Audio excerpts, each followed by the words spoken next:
Second insect bite, यही चीज के लिए गोपाल का एक्सपोजर टू सन चा इफेक्ट सुद्धा शुगर मध्ये जातो. शुगर पेशंटला 2 पेक्षाही जास्त उन्हाळा सहन होतो आणि थायरॉइडला उलटा आहे तर आधी थंडी सहन होते. प्रत्येक ऑर्गनला वेगवेगळ्या दिसतो.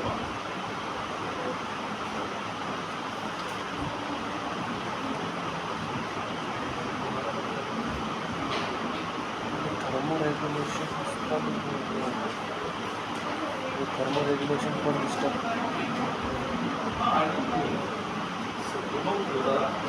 कॉमन केस में ये होता है.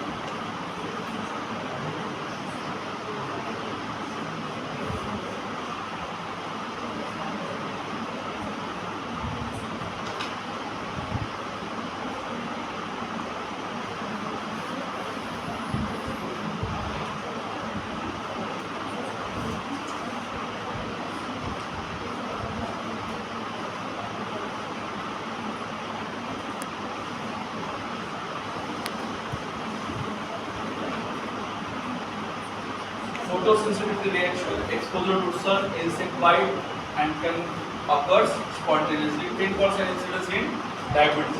Reddish pink spot initially, expand outward in the ring or fashion. Classic lesion, ring-like, flesh-colored pink or dusty, firm papilla may coalesce to form plaque. Particularly in elbow joint view. यहाँ पे गोल round पैच लेके आएंगे. छोटे बच्चे भी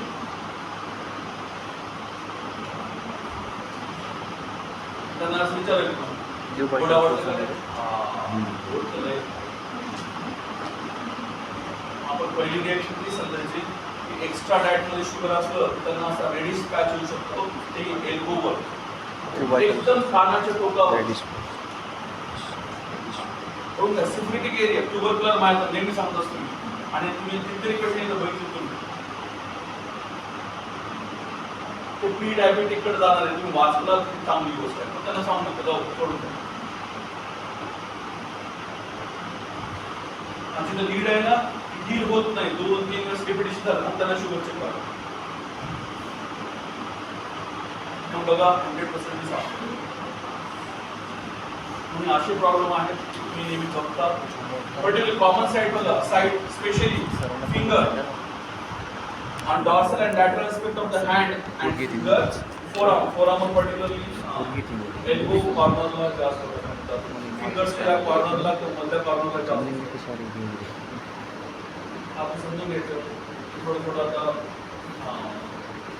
comparison मध्ये आले, result मध्ये आले, इलेक्ट्रिशियन मध्ये आले आणि सगळ्यांना तिघाला एक बेस काय कन्फ्लिक्ट होणार.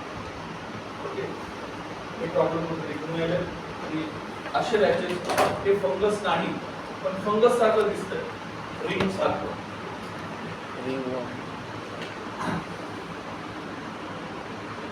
खूप जण लिहून गेले असं काहीच नाही टेन्शन घ्यायचं. स्टुडंट मध्ये येऊन गेले म्हणून सांगायला. फक्त खाण्यामध्ये चॉकलेट्स जास्त पोट जरी आलं तर अशा स्किन प्रॉब्लेम येतात. पण तो पुढचा टप्पा आहे हायपरग्लायसेमिक स्टेज झालं की असं काय मिस करायचं नाही. त्याला ॲलोपॅथीकडे गेल्यावर काहीच नाही एक सिट्रिजन आणि पॉन्ड्स पावडर तरी खुश ॲडर दिलं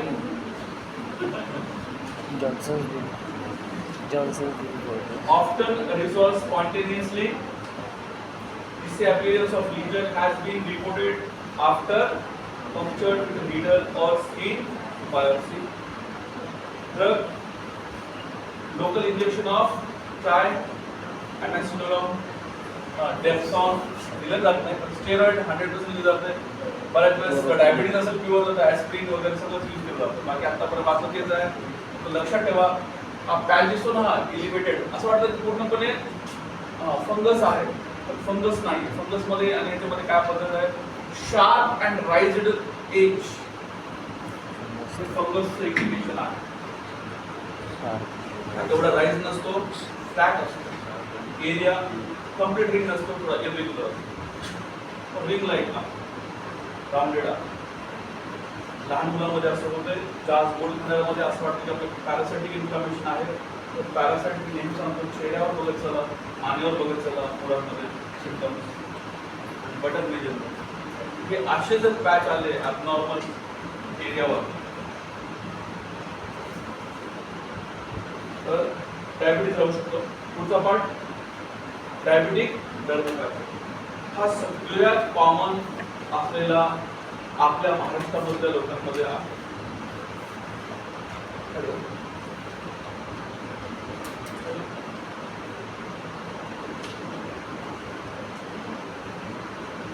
इतका कॉमन ना की अक्षरशः कधी कधी आता डोळ्यात पाणी जायचं बाकी राहतं.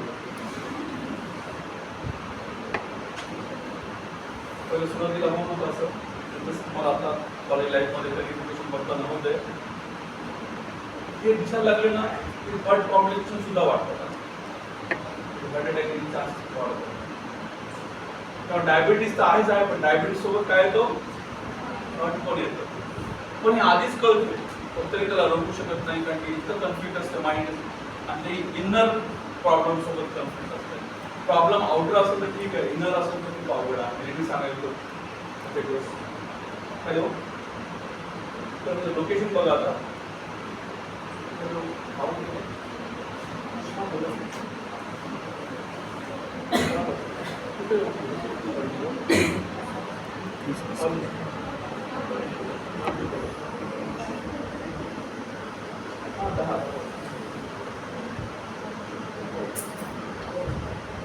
Most common skin lesion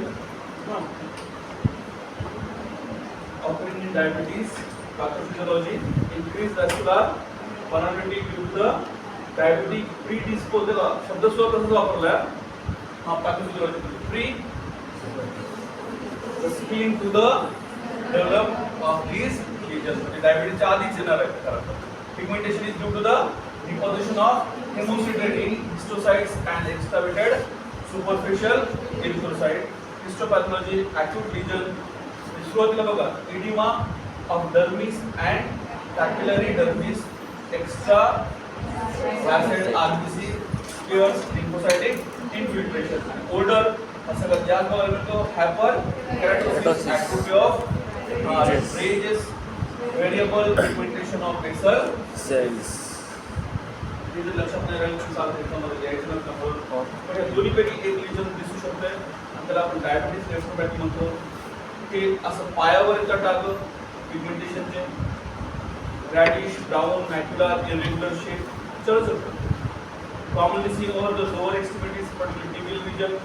3 or more lesions must be present. कधी कधी ग्रुप नसतात, कधी कधी स्कॅटर्ड असतात आणि असिम्प्टमॅटिक फिरतात. तर पायावर येतात आधी जर पण पायापेक्षा जास्त ॲक्झिलरी रिजन आणि नेक रिजनवर येतात.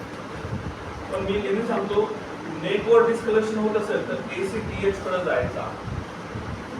ओके, नेक ACTH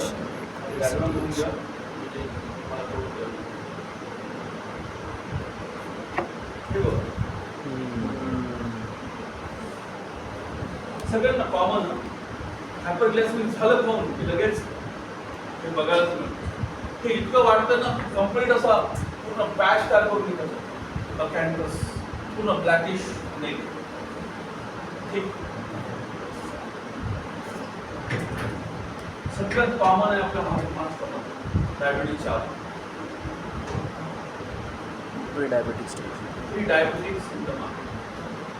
ह्या लोकांमध्ये लोकल बॉडी मॉम त्या लोकांमध्ये इतकं फास्ट आहे म्हणजे त्याला वॅक्सिन सिंड्रोम पण म्हणलं जातं. फ्रँकिसिस अजून 2 नावं आहेत दुसरे, पण ते असेच बघायला मिळाले ना त्यांना प्रिकॉशन सांगितलं, डाएट एकदम स्ट्रिक्टली सांगितलं. आपलं काम आहे जेवढं आपण जास्त कॉन्फिडन्सली सांगाल पेशंटवर तेवढं एकदम जास्त. आणि असं म्हणलं तुमच्या मनात आवडलं ना कुछ नहीं कर सकते, मालूम हो के भी कुछ नहीं कर सकते. प्रिकॉशन प्रिव्हेन्शन दिसायला इम्पॉर्टंट आहे. किंवा एखादी कंडिशन हार्म झालेली आहे आपल्याला कळलं, डॅमेज झालेली आहे आपल्याला कळलं, पेशंटला त्याचं काहीच कारण बघू आपण. हे कारण ना थोडं दुसरे क्लिअर कट मोठमोठे आहेत, बघायला सुद्धा नको असे मोठमोठे मी तिला जबाबदार. हे सगळ्या गोष्टी इम्पॉर्टंट आहेत, कोणी दाखवतो. डायबिटिक डर्मॅटोपॅथी त्याला म्हणायचं कोणते स्पॉट? शिन स्पॉट. कसं राहील? स्केलेटोडर्मा लाइक सिंड्रोम. पॅकेट मध्ये जे नाव आहे ना ते इम्पॉर्टंट मेडिसिन आपल्यासाठी नॅटल ग्रुप मधली वॅक्सिन स्किन सिंड्रोम. डायबिटीजच्या आधी खूप ऑइली चेहरा व्हायला, खूप जास्त ऑइल. तुम्हाला नावच ठेवलं आपण diabetic digital sclerosis. Skin problem आहे ना, पण स्किन डिसीज मध्ये येत नाही. त्यामुळे खूप म्हणजे आपण पुस्तक फिरवत राहतो आणि ॲलोपॅथिक आल्यानंतर डर्मॅटॉलॉजीवर गेलं ते म्हणणार आहे का साखर चेक करा.